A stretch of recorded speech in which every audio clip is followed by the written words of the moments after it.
Please, Christabella, they lured my Anna. They gave her to the fiend. Eleanor, you must remember that Anna went against our laws. She went alone outside into the devil's playground. She was not the responsibility of these two strangers. We'll deal with them later.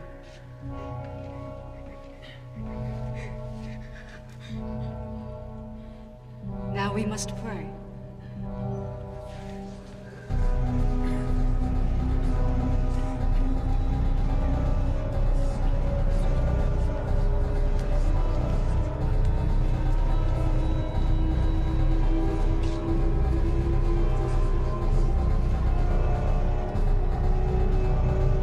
Then I saw them from whose presence earth and heaven fled away, and no home was left to them. And then I saw them from whose presence earth and heaven fled away, and no home was left to them. And I saw the dead, the great and the small, and they were judged according to their deeds. And I saw the dead, the great and the small, and they were judged according to their deeds. And anyone's name not found written in the book of life, they will be thrown into the lake of fire.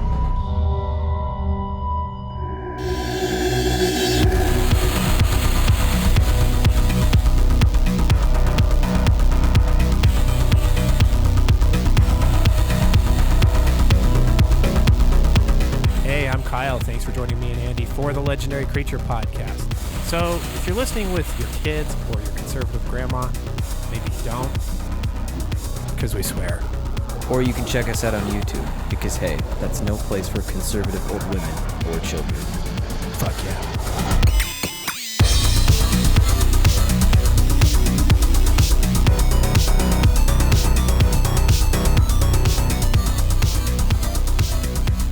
Alright, I guess we better go to church.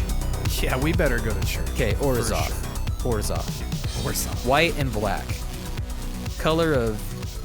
What would you call this color combination? What would you call this identity? So I was trying to think, how would I succinctly classify this?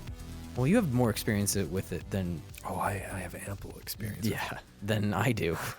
But it's really the guild of life and death. Wait a minute. Isn't that what Golgari is supposed to be? You would think, but I really think this is life and death.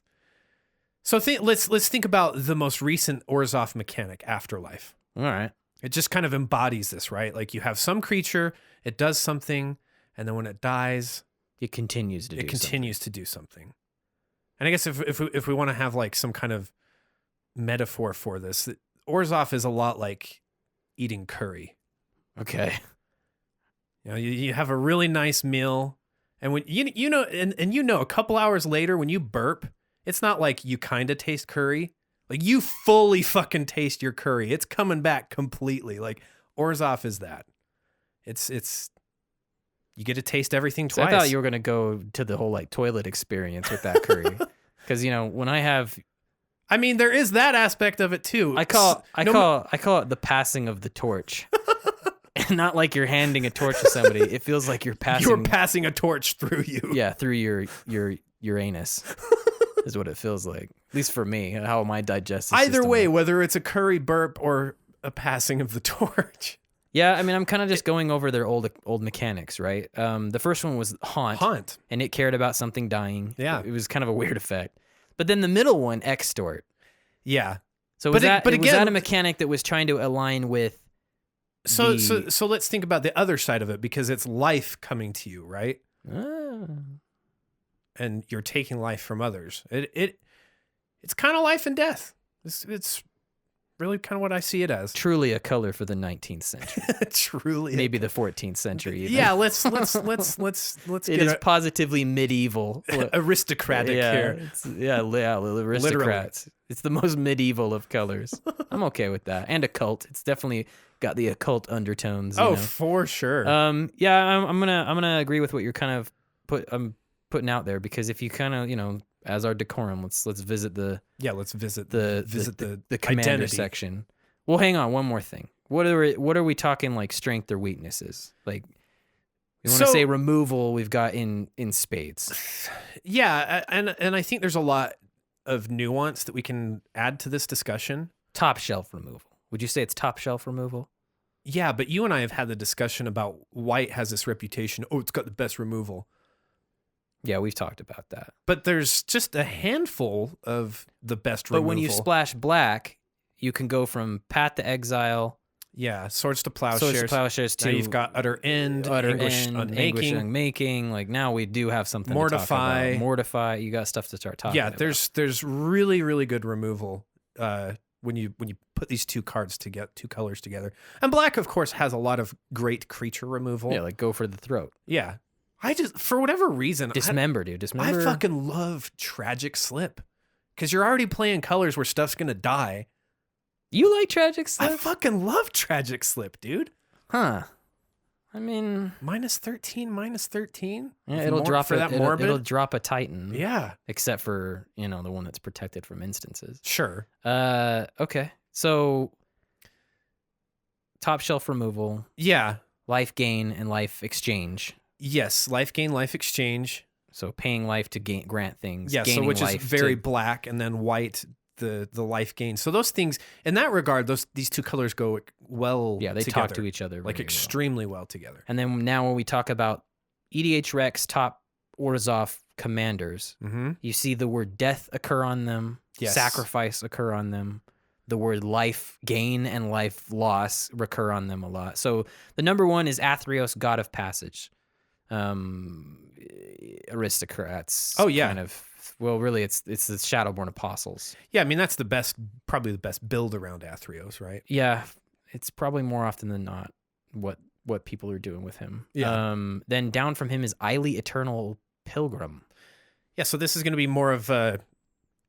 I mean, obviously, this is more aristocrat. Yes, it is, because she's got sacrifice a creature, you gain life equal to its toughness, and then once you get 10 above your starting, you can sack a creature and just exile an online permanent. But obviously the best way to really get mileage out of her is, you've got things like Blood Artist and Zulaport Cutthroat that are kind of in there to prop up that life. Yeah. And then you've got Karlov of the Ghost Council. He's hot on her heels. Like they're close. Yeah, they are very close. So he says whenever you gain life, you put 2+1/+1 counters on Karlov of the Ghost Council, but then you can pay white and a black and remove 6 +1/+1 counters from Karlov of the Ghost Council and exile target creature. Yeah. He gets pretty big. He does. Pretty quickly, but then you have to commit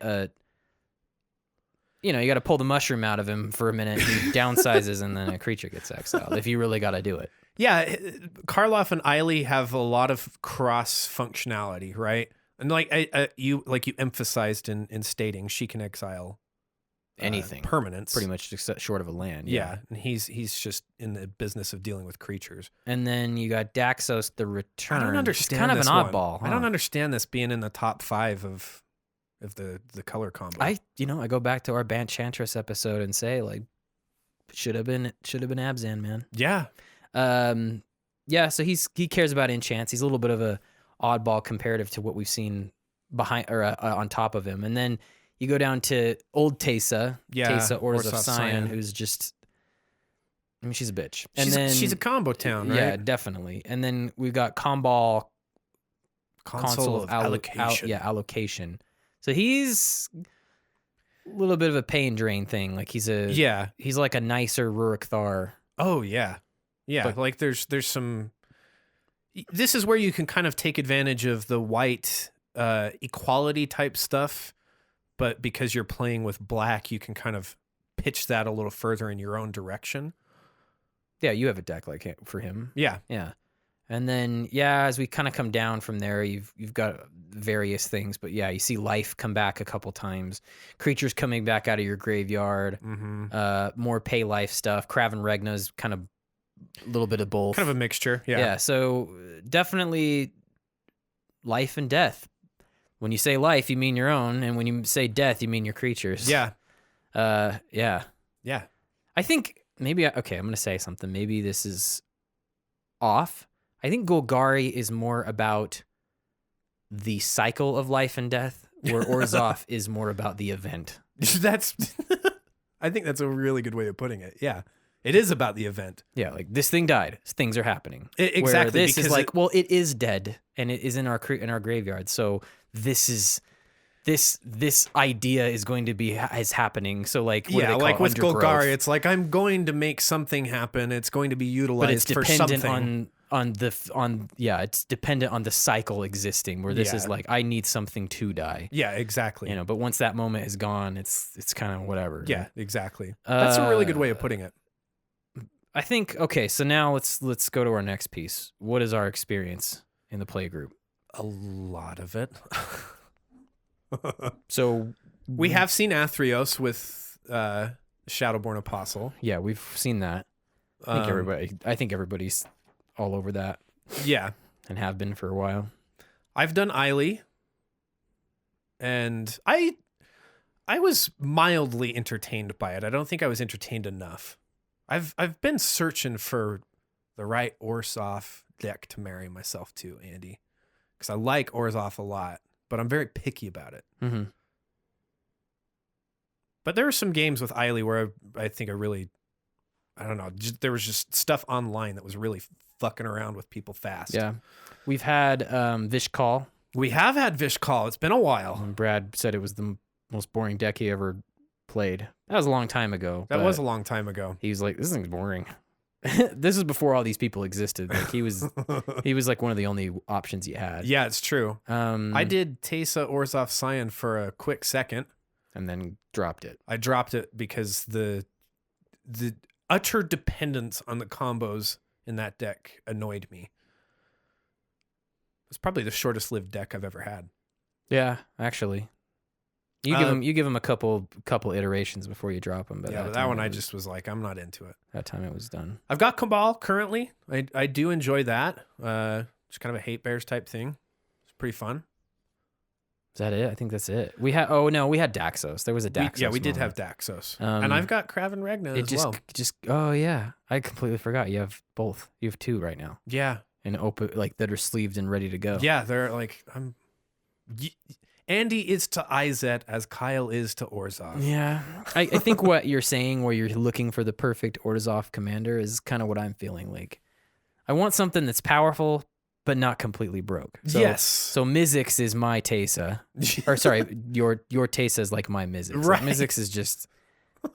You're like, this is just too good. Because when it falls off the horse, fine, it's bad. Like, it's a bad deck. Oh, yeah, and Teysa's the exact same way, too. Yeah, if I get met with not enough resistance, like, yeah, it kind of gets out of control. And I don't really like the looks on everyone's faces when I'm pulling it off. And then... I think this new Teysa, like, I hate to be this guy, is like the newest Niv Mizzet. I'm worried that there won't be another Izzet guy down the line that's like as compelling as him. Yeah. Because there's just so many ways to take him. Yeah, Teysa Karlov I was looking at a list today some guy was talking about on Reddit for the new Mizzet, and I'm like, yeah, a lot of this stuff will work. That's not what I'm doing with it, but I'm like, this well, I can see this working. Like he likes Epic Experiment. And I don't know what it is. I just get whiffs with Epic Experiment, but I'm like, man, if it does go off, that's fucking cool, dude. It's just gonna go off. So I get what you're saying. I get what you're saying where you're not finding that, it's a hard special somebody, it's a hard thing soulmate. when you because I think some color combinations well, when we're talking about what we talk about, the Triforce of Victory, you know, you either cheat things into play, cheat around costs. Yeah. You're getting value out of things. You're out attritioning people. Yeah. Yeah, you're just outvaluing them. Or you combo. And there's some color combinations that are their best, the thing they're best suited for is comboing. And sometimes you want an experience that uses one of the other pillars of victory, but the colors aren't offering that to you as much. And I think that's the thing for me is I don't mind comboing as much as I used to, but I prefer value. Value is how I like to play. Well, you've said before, like what we want for our playgroup's narrative, the narrative that is a game of Commander, the rise and fall of power between these people or whatever is that at the very end, we want, and it doesn't matter who wins. It doesn't need to be me, but we want them just barely creeping across the finish line, just bloodied to death. Yes. That's what we want. Yeah. But and it's hard to do. Combos don't really No, there's no way. render They don't that. they don't allow that. Yeah. They don't allow that. So anyway, Yeah. That's you like jumping in a van and just go turn here, and then just you appearing. barrel across. Yeah, the finish barrel line. across, jump out and run across the finish line, and everyone's like, "Wow, that guy is." He just set a world record, dude. Yeah. I want to say something about Orzhov. I think before we dive into the deck text, Okay. I want it to have a different archetype. Oh, okay. I think that, and I'm hoping we're headed in that direction with Ravnica. What is it? War for the Spark or War of the Spark, whatever they're calling it. Yeah. Like, I think that the color pairing that Ravnica created a long time ago, if it wasn't set in stone that how these colors interact with each other before that very first release, it has been from then on. Yeah. Like, there is Orzhov cards that aren't even in Ravnica. Like, Eiley would fit right the fuck in. If they reprinted Eiley and was like, hey, turns out she's on Ravnica, like, Yeah, she's you'd find a place for her. Orzhov cleric. Yeah, you'd find a place for her in your Afterlife standard deck. Yeah. You absolutely would find a place. Totally. You know, because Vanna's there and she's like, pay 7 life and I'll exile.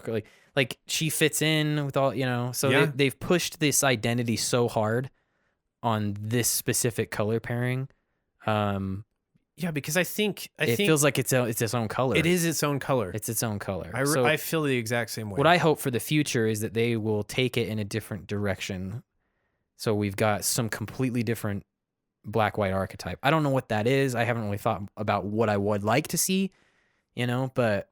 Well, so when we get into my deck tech, I'll present something that I think Teysa Karlov has hidden in her capacity. I think she's a new cool commander. But she's going to do a lot of the same things. She's going to be best at a lot of the same things we've already seen. Yeah. Right? Like she wants things to die like Eiley does. Right. Well, Eiley forces the issue, but Right. you know, the old Teysa wanted stuff dying. She just wanted something to be a specific color when it did. Right. That's all she really cared about. Right. So it's not.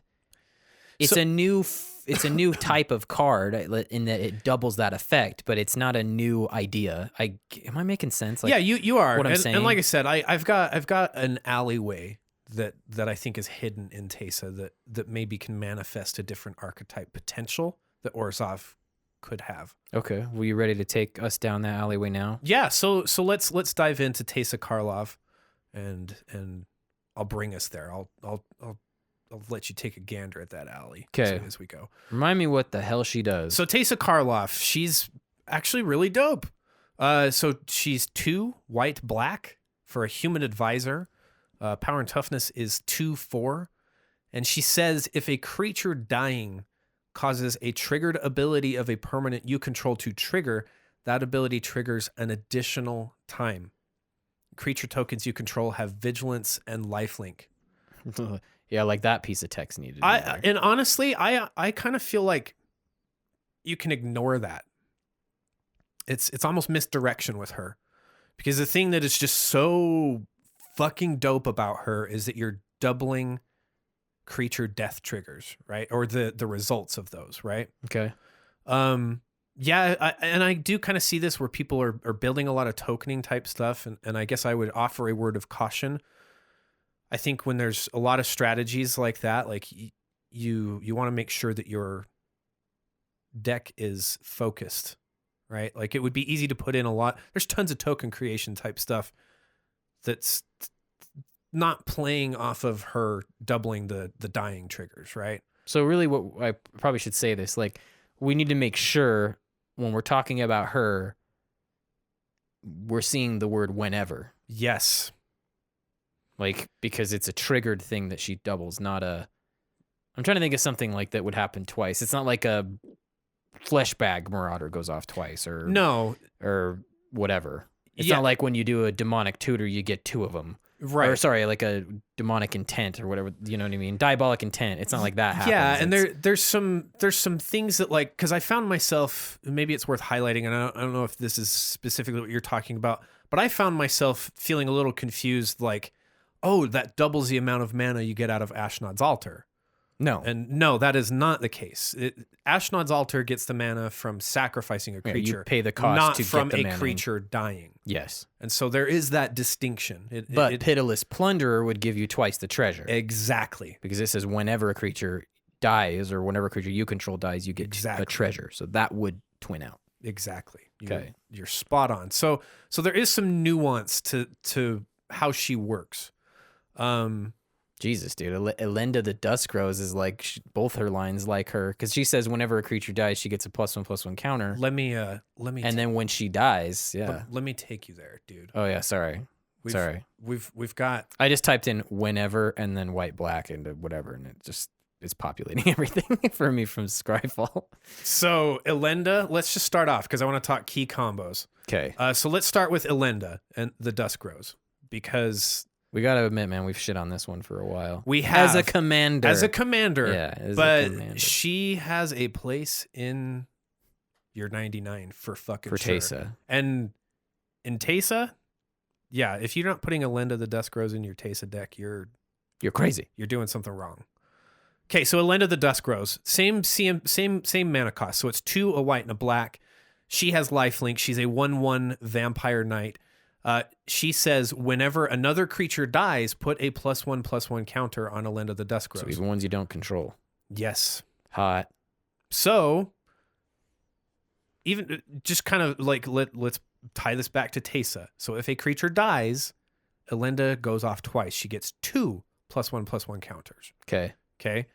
So it also says when Elenda dies, create X 1/1 white vampire creature tokens with lifelink, where X is Elenda's power. So again, we're doubling the number of tokens that come out of Elenda dying. Crazy. There's just so much that's so beautiful about this. So I guess what I want to kind of contextualize here is that another thing that is going to be needed in your deck if you're planning on comboing is the Nim Death Mantle. Her with the Nim Death Mantle creates so many endless, beautiful possibilities. Okay, like walk me through one. Okay, so the typical Nim Death Mantle combo that you see, right, is you would need Ashnod's Altar, okay, the Grave Titan, and some kind of associated win condition, right? Like an aristocrat, blood artist. So now you have infinite creature dying loops going on, and you can just drain everybody out. To walk us through it, you sack a token, so you add 2, sack the Titan itself, add the 2, and then as it's heading towards the yard, you use the 4 mana, the 4 to activate whatchamacallit, to catch it with the and Nim throw it Death back Mantle. into play, and then continue that loop. Yeah, rinse and repeat. Yeah, so if the Zulaport Enforcer or Cutthroat, I always get those two confused. If the Zulaport Cutthroat or the Blood Artist are present, everybody's going down. Let's just read off like the Blood Artist. If you I mean, anybody listening to us probably knows it well. But whenever it or another creature dies, target player loses 1 life, you gain 1 life. Okay, so with a loop like that, you've won. So yeah, like the Grave Titan is your typical Nim Death Mantle combo target. I think the Worm Coil Engine is another thing that you can use with this. Stuff like this that creates 2 tokens, right? Well, with Elenda, what ends up happening is you don't have to be so married to Ashnod's Altar as your sack outlet for this happening. Okay. So you can actually get yourself set up to where if you have enough creatures that are sunk into giving her +1/+1 counters, you're fine to just use the Phyrexian Altar because you'll create enough tokens that you can actually catch her, right, with the Nim Death Mantle. So let me set this up. So you've got Elenda, and you probably need a little bit more setup than you would like with a Grave Titan, right? So you need to have 2. Let's see. Yeah, because you would need another creature, wouldn't you? Well, yeah, you'd need multiple. You'd need a few other creatures in play as well. Yeah. To sack those off, feed the Phyrexian Altar, and then you would also sack her as well to the Phyrexian Altar. Yeah. And then if she leaves behind once tokens. You're in a position where you've got 4 mana coming out of the Phyrexian Altar, she's going to leave behind twice as many creatures as were fed into this, right? So it becomes exponential with Elenda. Does that make sense? Yeah, because yeah, does it? I'm trying to wrap my head around this because she comes back as a 1/1, and if she dies again, she's only going to leave 1 behind, right? No, but she leaves twice because she gets 2 +1/+1 counters for each creature dying. I forgot. Okay, so Teysa's out. Teysa's present. So Teysa's part of this exchange. Okay. Yes, Teysa's part of this. Okay, I get it. So she gets 2 +1/+1 counters for each creature dying. So she's going to get bigger each time you sack her and catch her. So you don't even really... Okay, I get it. So you can have the Phyrexian Altar as your sack outlet, or you can use the Pitiless Plunderer and like a Viscera Seer. So, yeah, because he'll give you the treasures. Because he'll give you treasures. Does Anointed Procession work with treasures? No. Oh, fuck. Because Anointed Procession is applicable to only creature tokens. Okay. So she kind of like cracks this whole combo open to where it's not like you have to have specific cards. You just need to have specific types of cards. Yeah. To make it work out with Elenda. Well, even her by herself is just, that's good enough. Like, she's this, pretty soon she's going to turn into this big lifelinky bowling ball. Yeah, so exactly. So even if you're not looking to combo with Wrecking her, ball, more like. she generates a huge amount of value because, yeah, she's getting 2 +1/+1 counters for each creature dying. Both sides of her hoop are now widened. Yeah, she's just fucking blasting through all this stuff. And so... I honestly, as I was thinking through it, I'm like, you have a lot of like interesting ways that you can end up winning. Yeah, winning. You can use the aristocrats, so you have the Blood Artist, the Zulaport Cutthroat, Falconroth Noble, all that stuff. You could end up doing the Blasting Station as well. You could create infinitely sized X spells. Another one that's kind of weird with her is that you could just get yourself in a position where you can Skull Clamp or use Mentor of the Meek. If you've got something like the Phyrexian Altar or Pitiless Plunderer, you can use the Skull Clamp or the Mentor of the Meek to draw your whole deck and then cast your whole deck. As long as you're positive on tokens where you can feed them back to the But with Elenda, you will grantor. With Elenda, you will. Like, you just need to have the setup to where you have enough creatures to feed into her that first go round. Then once it gets going. I get it. It's going to be mana positive every time. So you'll have infinite mana, infinite loops with her.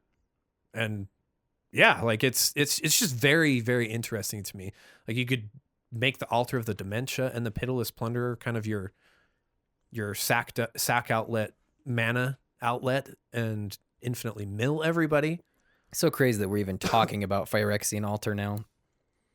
Yeah, right. Like last month that we wouldn't even be, because you and I we don't include decks of that price typically on our deck list unless it's like you absolutely fucking need it. But yeah, I've put it in some lists here and there, but usually say like this is definitely a non-budget acquisition. Yeah. But, it came out with the master set. So yeah, like Elenda she just has so many different things, and she embodies the type of cards that should be in the deck around her, right? Okay. Like you want to have the aristocrats in there. You want to have some X spells. You want to have focused card draw, such as the Skull Clamp or the Mentor of the Meek. You want to have things like the Pitiless Plunderer that take advantage that help feed her, but also take advantage of Teysa Karlov, right? And so she just kind of embodies what the deck can be with Teysa Karlov at the helm. So now let's do your deck tech. I actually put these combos in my deck. Okay, cool. I was like, wait a minute. I was like thinking back in the last. I was like, are we talking about his deck yet, or is he still going off? No, because Erixmathes I was playing on hard mode, and I wasn't about to do. These combos are much deeper though. Like, there's a lot of cards required to set this up, right? Like it's a lot deeper.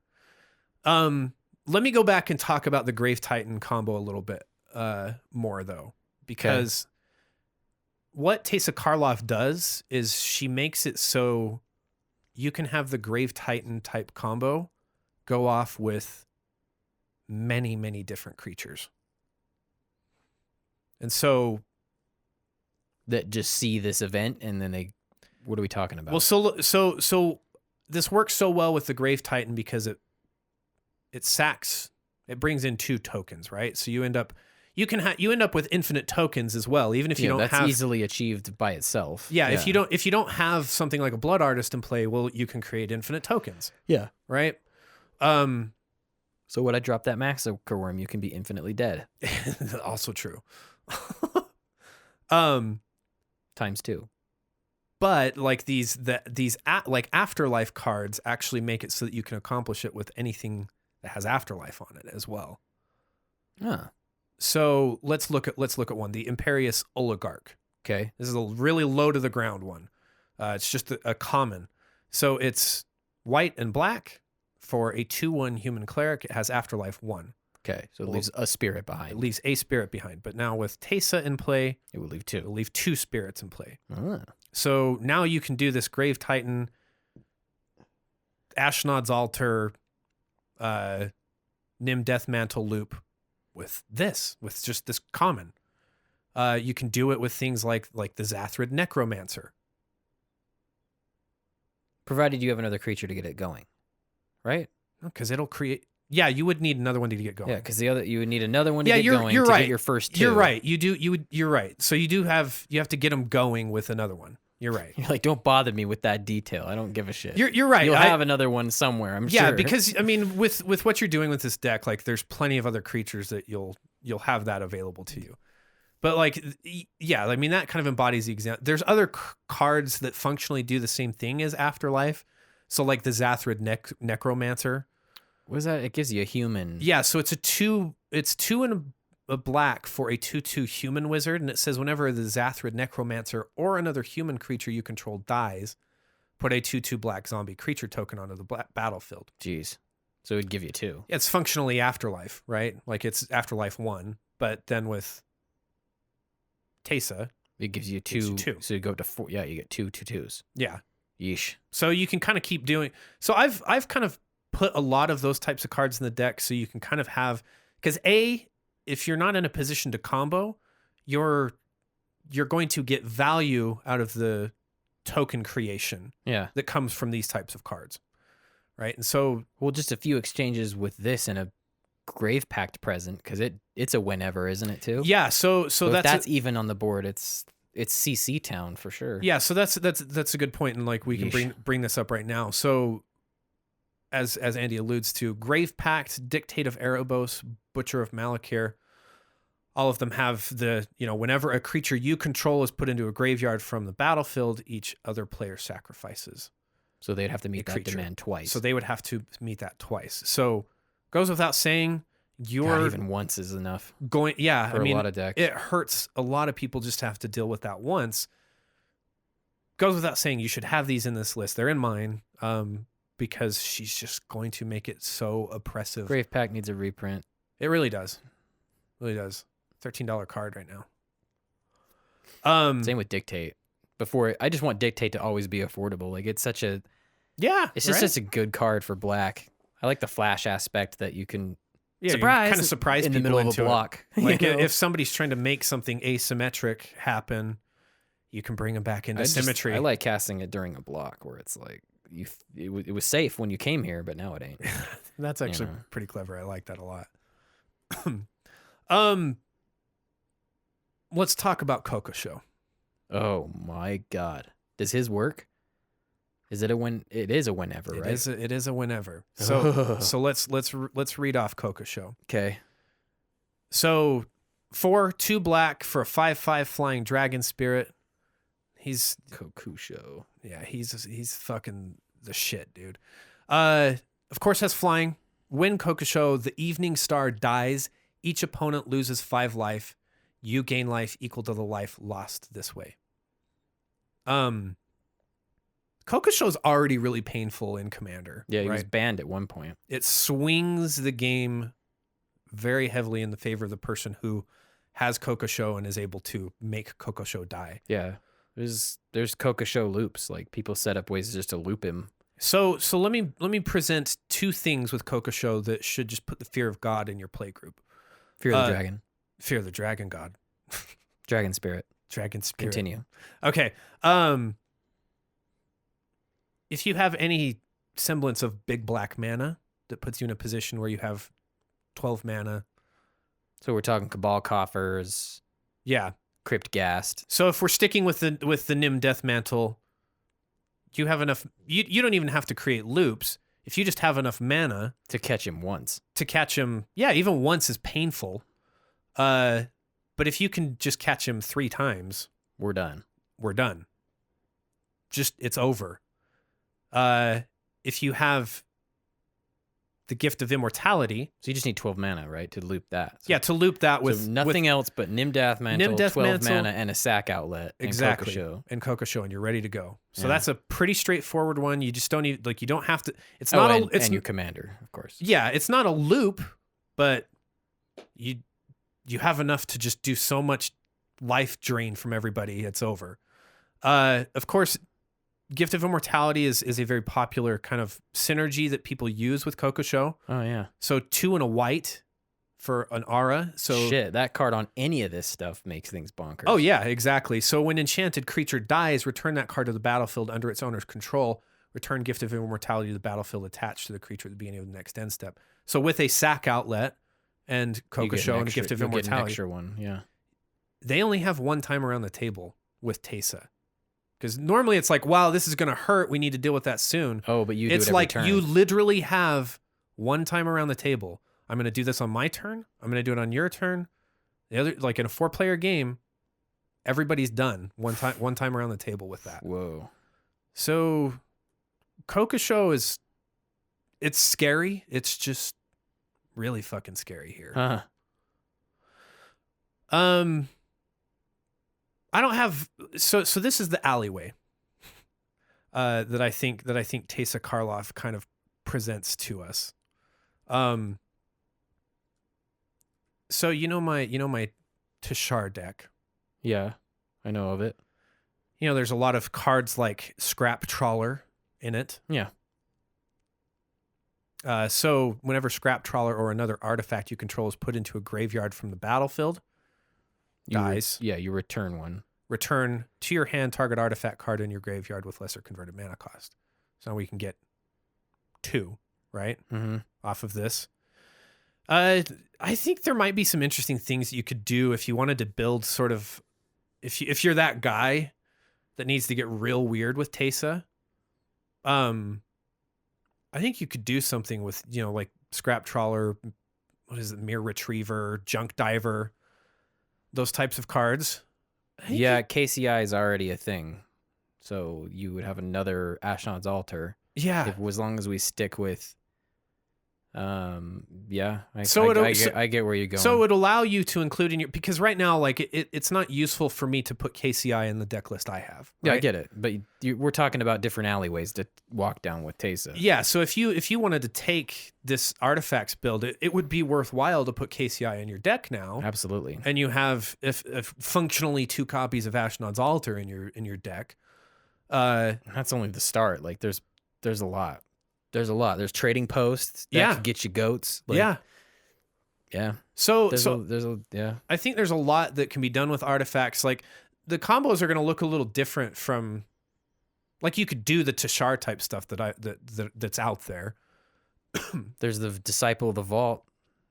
Okay. Yeah. Yeah.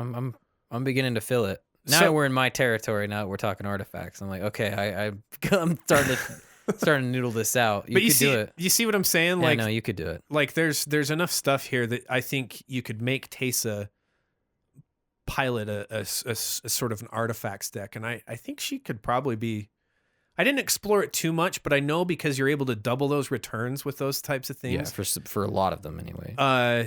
Man, you could create a lot of value. There's a lot. And some loops going on with those things. So there's a lot. There's Second Sunrise. Like you could pull stuff back. Oh yeah. There's a lot you could do. Oh yeah. Huh. So I just want to note that, like, I think if oh fuck you, why did you bring that up? If you're talking Orzhov and wanting to have a different archetype, there's a treasure keeper too. Yeah.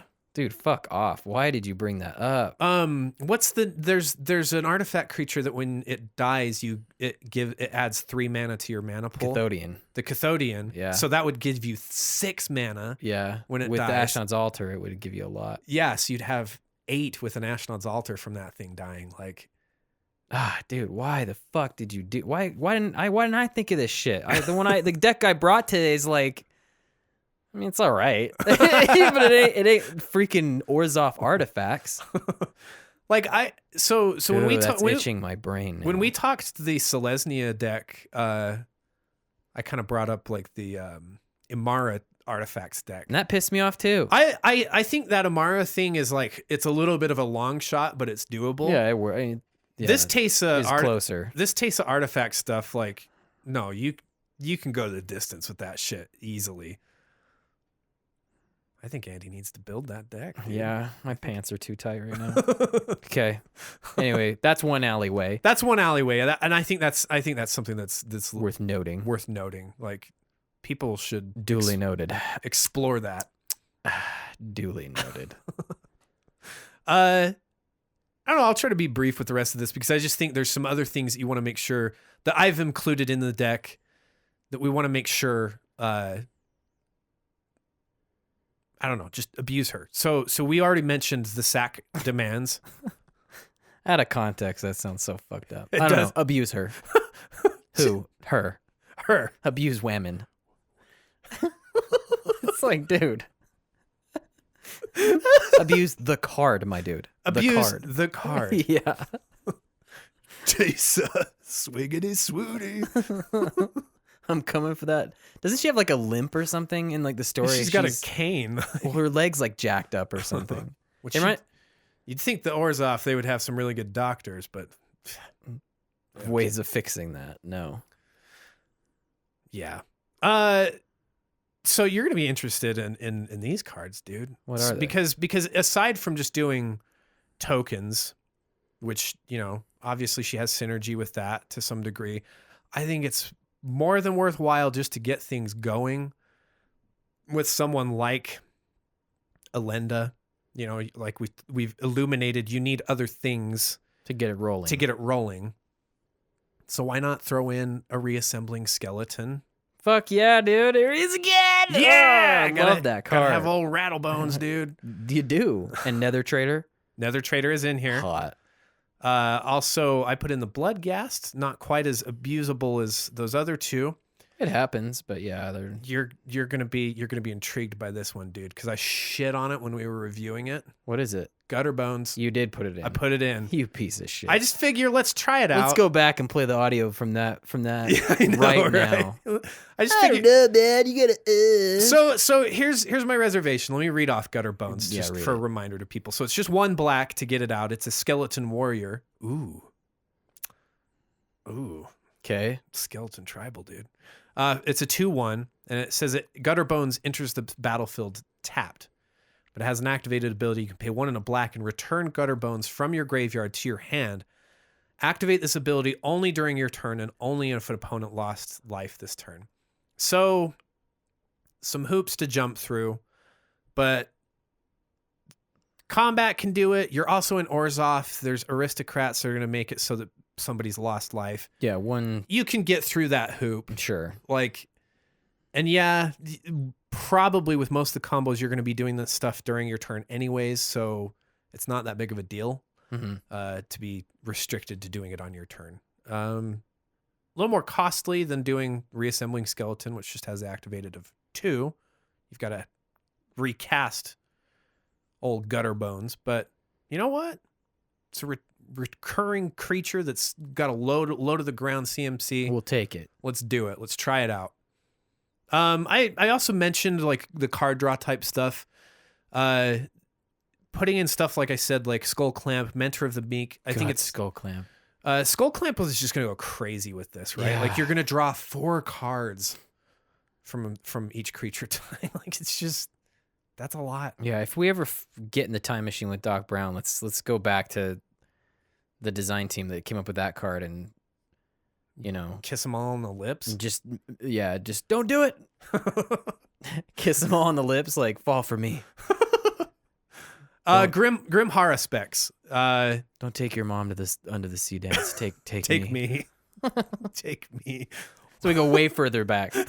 So whoever conceived these children, who conceived the skull clamp, we'll go back and dude, I like your style, dude. We'll go back and seduce them and take their parents to the under the sea enchantment under the sea dance.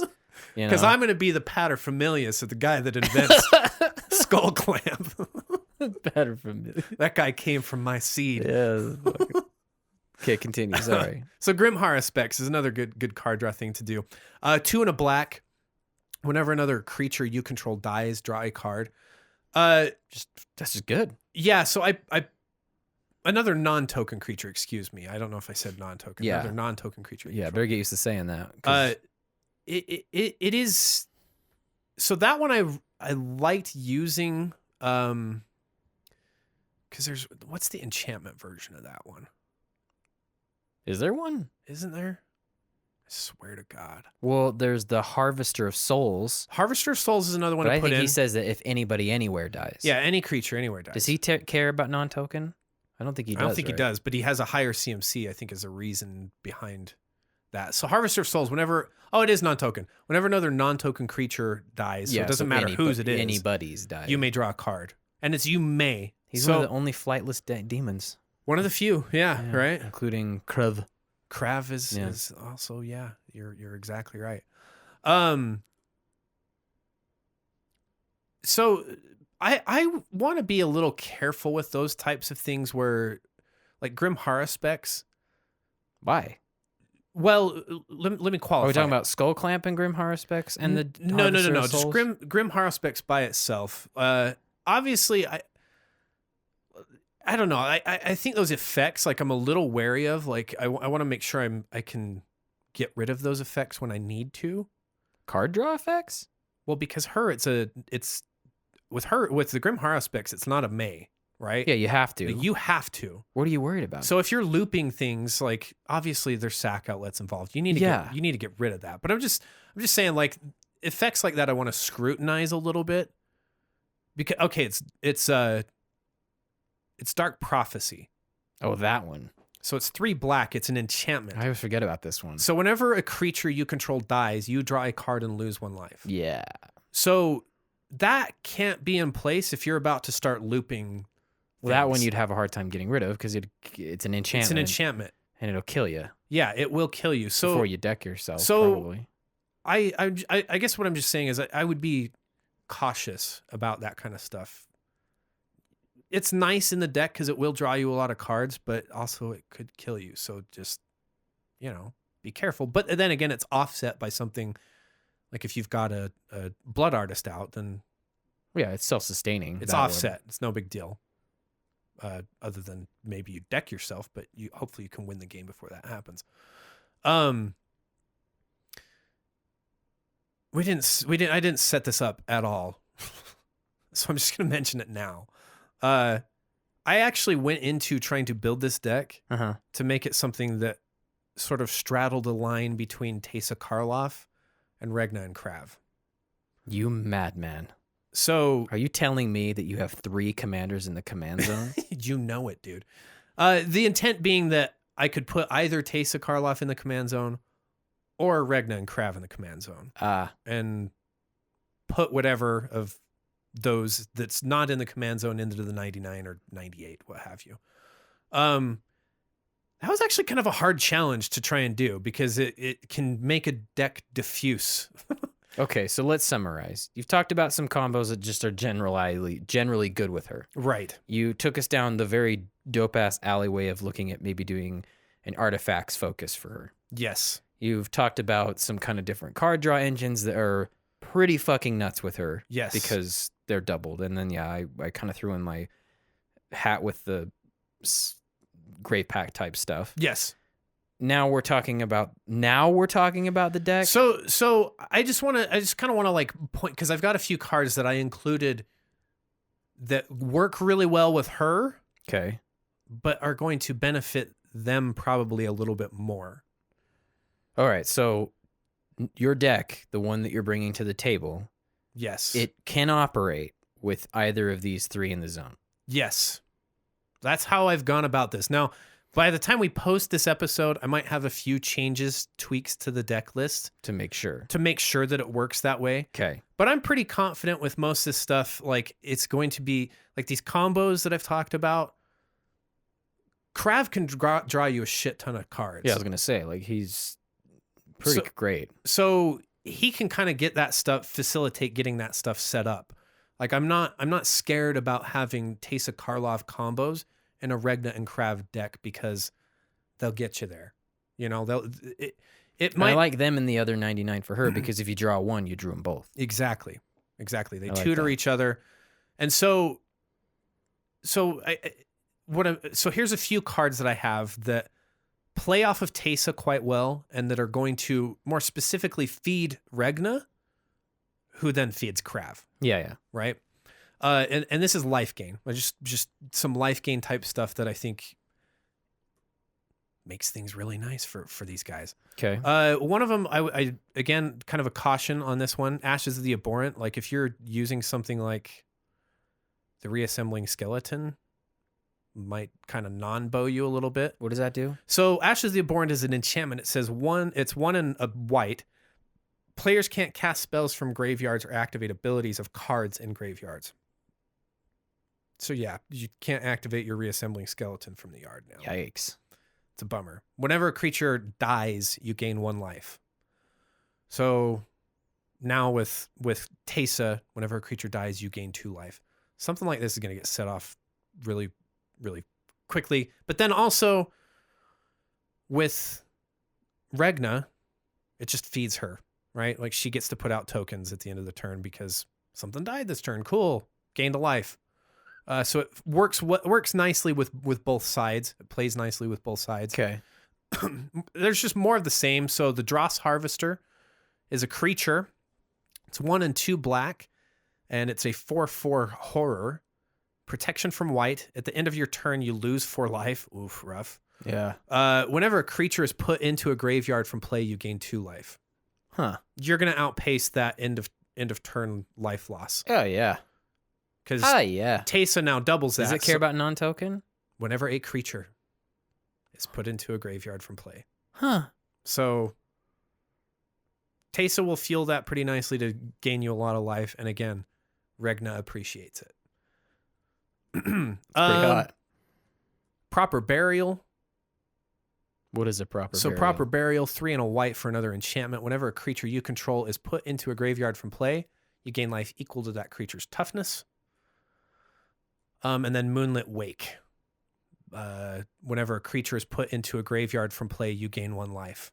So if I were not trying to do this whole bifurcated commander thing, Yeah. those cards I would absolutely strip out. You don't need them for Teysa. She plays very nicely with them. Nicely is the word. But Teysa doesn't really need life gain necessarily. Like, in my experience, life gain, like, you better have somewhere you're going with it because it draws a lot of attention. True. When your life total, And everyone feels good about it. Well, he's at 100 life. Let's just attack him. they'll come at you. Like, everybody feels good about it, which means the life totals of your opponent actually aren't coming down. Right. Like, you're not, like, super upset either. Like, I've had really high life totals where I'm like, all right, attack me. But I'm not even a threat, so I don't know. It does something with the headspace. It makes games play out a little bit unusually. Another thing, you have somebody who's ahead of you, at least in your mind, like, hey man, they've got 2 out of the 3 pieces of their combo, but I've got 100 life and nothing else going on, and you're gonna attack me anyway. Like, I hope you don't regret that. Yeah, and that kind of stuff happens. I've had times where I've had a high life total, and somebody's come at me with their sort of smaller commander, but they've done enough damage where they're just about starting to spook you a little bit. Yeah, they're starting to spook trying to me. spooky you a little bit. But they didn't even realize that that's where they were getting, that they were getting close. Yeah, they've on just been idly attacking you, not even really keeping track. And Yeah. like, I'm at 18. Yeah, like, you're about to push me out. You're at 18 with Riku? Just kidding. I've never seen that.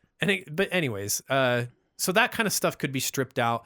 Like I said, I think if I were moving back towards Regna and Krav, I might question and scrutinize some of the combo stuff that I've put together, but more specifically, a lot of the afterlife type creatures that I've put into the deck.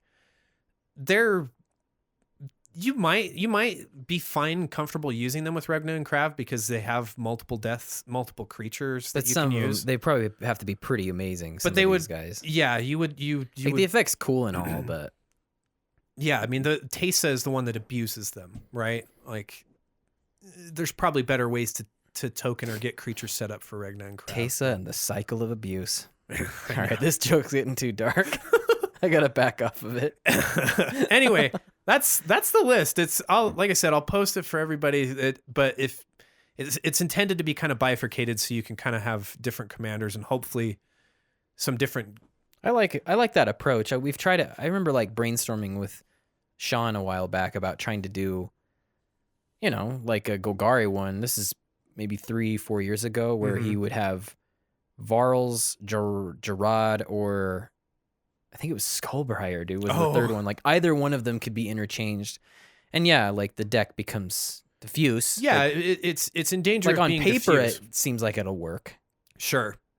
Sure. I read somewhere some Reddit post where some guy was throwing out the idea of doing I think he called them randomers or something, where pretty much the deck is set up like this. Okay. But you don't get to pick who the commander is. So when the game begins, we pick one of these at random. So we have maybe 3 or 4. Yeah. And then we just, okay, well, this is the one I got. Gotta play. So you built the deck like not really planning on having a specific effect at your disposal at any given moment. And I think so. There was some people going, yeah, that's really cool. And some guy had commented saying it wasn't that great. And then somebody else had said, yeah, I think that's fine. But I worry that a lot of people, that black will kind of overtake in that. Yeah. Because they can kind of just, I'm going to go tutor the other guy I needed or whatever. It's true. It's true. Yeah. So I feel like I think I agree with that thought. Yeah. And I think you're right because. But whatever, if you're going to do a randomer event, you could just say, okay, well, you can only have, I don't know, maybe figure out what that number is, but only that many tutors. Yeah, because you're already doing something very niche and very rules driven. So why not add one more rule? Yeah, you're right. Because like you wouldn't be doing this with any old deck. You would have planned this further in advance. Yeah. This isn't just like a thing you just did. Yeah. Yeah. Yeah. All right, cool, man. Well, what do you got for me? All right, so my side of this is Teysa artifacts, actually. I just did it while you were talking. The list is 100% ready to go, dude. I'm that fucking good at it, dude. I'm that fucking good of a deck builder. Really, really fucking horny. No, I wish, though, because I'm going to be distracted by that idea the rest of this. I get that way, dude. Once I get like stuff like that, you're like, you've planted the seed. Yeah, I planted the seed. Like it's growing. It bothers me, man. I'll be in the shower, like, because I have like that shower door that you can like, you can write on the fog. I start writing out like what I do. That's fucking funny. I love it. To figure out cards and stuff. Now everybody knows.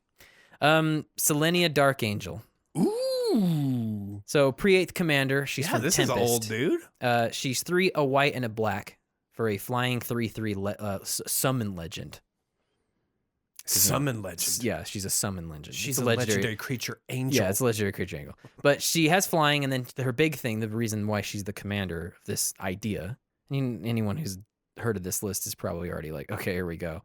But, there was some new card that they pushed out that I really kind of wanted to fit into this. But it says, pay 2, return Selenia Dark Angel to its owner's hand. So... Why the fuck would you want your commander back in your hand, Why Andy? the fuck would you want to do this? So black and white, I think you've kind of explored the death stuff. I'm going to talk about the life exchange. Pretty hardcore. Let's do this. This list's objective is to exchange the most amount of life, and the thing you're exchanging it for is somebody's just not in the game anymore. And if it's you, then whatever, it happened. But we're going to try to make it so the amount of life you're exchanging really wasn't yours to exchange to begin with. is really what I'm going for. I fucking love it. Yeah, so we're going to focus very heavily on the idea of swapping our life total with somebody else. Okay. This is a suicide deck. Like, that's what we're going to do, Selenia Suicide. And I got to warn you, people are going to see this coming from a mile away if they see her in your zone. So Sure. I'll talk later about alternatives, but I don't know if the deck will be fitted. Although I do have a few ways to just keep her in the command zone. Okay. Because I think a lot of people are going to get itchy if she comes out and they see what you're about to do. So the whole idea is that you can respond to her ability with her own ability. So it's not like, oh, hey, man, I'm only doing 2 at a time and I got to keep paying 5 to get her back into play. Yeah. No, you activate her ability. I mean, everybody already knows this, but I'm just kind of repeating it. You activate her ability, respond with her ability. Okay. So you're just 2, 2, 2, 2, 2, 2, 2 all the way down until you find the stopping point that you're comfortable with. But if she's not out there, like if she's somebody that you don't want to resolve or find another way around it, or maybe her things haven't worked out, or I don't know, or somebody dropped a pithing needle, named that, I guess. I mean, it could happen. You've got other ways to dump your life. So the another way to do this would be Wall of Blood. Yeah, that's effective. Yeah, so I've got 2 different types of pay life because we want our life total to come down so we can swap it over. Right? Yeah. So let me just talk about how we're going to get our life there, and then I'll talk about how to give it to somebody else. So the Wall of Blood is 2 and a black. It's a wall, but that's not really what's important. You pay 1 life, Wall of Blood gets +1/+1 till end of turn. It's always important. So he's less mana than her, and it has the effect that you're desiring anyway. Sure. So if you draw this, you can just keep her zoned. You're like, There's I don't really need to no deal other with her there's yet. really only another reason to bring her out of the zone. I really thought about how to change it up. I've got some ideas later to say, okay, because that's really what she is. She's just a combo piece, and I'm not super into that. Yeah. You know? But yeah. So we got Wall of Blood is one way to do it. Necropotence is another way. That'll definitely bring your life total down. Right, and well-known card. Yeah, everybody knows it's black, black, black. You skip your draw step, but it says whenever you discard a card, exile that card from your graveyard. But you can pay 1 life, exile the top card of your library face down, put that card into your hand at the beginning of your next end step. So it's not so much you're looking for the cards. You're not really looking there. You're just using this as a way to dump your life quickly. The Phyrexian Processor, you remember this one? Dude, read it off to me. So the Phyrexian Processor is a 4-mana artifact, and as it comes into play, you can pay any amount of life. Oh, that's right. Does that sound familiar? That's right. I used to use this in Oloro. Yeah, so you pay any amount of life, but then you can pay 4 and tap it and put an XX black minion creature token into play, where X is the life paid as Phyrexian Processor entered the I battlefield. don't feel like I ever got to use So that I guess the most extreme thing that you could do, I guess, would be you pay 39 life, and now when you tap it, you can make a 39/39 artifact. I guess that would be the most extreme thing that you could do. But, you could temper yourself a little bit and just do maybe, I don't know, 20, just cut your life in half, I guess. And now you have a big 20. And if it connects with anybody, you're pretty much where you started, I guess. Yeah. So yeah, those are kind of those effects that are like, let's just do it all at once. There's more. There's Minion of the Wastes works. Hatred is another one. So Hatred is kind of shot up in price. I don't know why. I don't remember it being this bad, but it's getting up there. I bought one a while back, and I feel glad that I did. It's like $15 now. It's just I don't know. To me, it's kind of like a good way to just yoink out a win when you really need to get there. Right? Yeah. So for this specifically, it's a good way. It's a good vehicle for surprise commander damage. Yeah. So I actually have it in my Marquesa list. Yeah. Because there's some people that just aren't cooperating with my whole narrative with that deck. Like they're just not playing along the way I want them to. I just got to remove them from the equation. So it's 3 a black and a black. You can pay X life. Target creature gets X +0 until end of turn. So the idea here is that you attack with Selenia, pay enough to get her to 21. Yeah, you pay 18. Well, you wait, and if they don't block, then surprise, before damage is dealt, you cast this at instant speed and drop their ass out of the game. Yeah. I was going to ask you, isn't there like another version of this that's like sorcery speed? I remember Dustin was messing with it, but I couldn't find it. But that might be another option too. I don't have it in the list, but whatever. Yeah, interesting. The other thing is that if the creature is lifelink, that life's going to come right back to you.